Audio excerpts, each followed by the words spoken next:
Then he looked again at the doll with sad eyes, very quietly. I reached for my wallet and said to the boy, "Suppose we check again, just in case you do have enough money for the doll."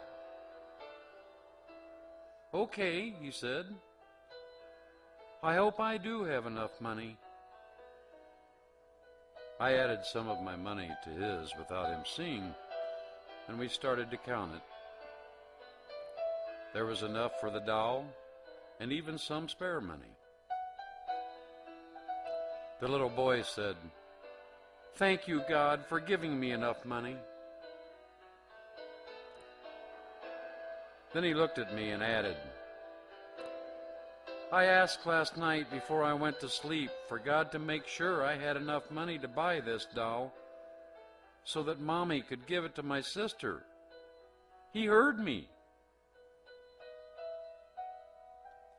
I also wanted to have enough money to buy a white rose for my Mommy, but I didn't dare ask God for too much. But He gave me enough to buy the doll and a white rose. My Mommy loves white roses."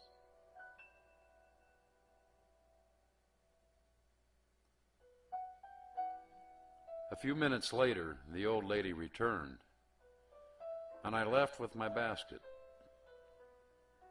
I finished my shopping in a totally different state of mind when I started. I couldn't get the little boy off my mind. Then I remembered a local newspaper article 2 days ago, which mentioned a drunk man in a truck who hit a car occupied by a young woman and a little girl. The little girl died right away, and the mother was left in critical state. The family had to decide whether to pull the plug on the life-sustaining machine because the young woman would not be able to recover from the coma. Was this the family of the little boy? 2 days after this encounter with the little boy, I read in the newspaper that the young woman had passed away.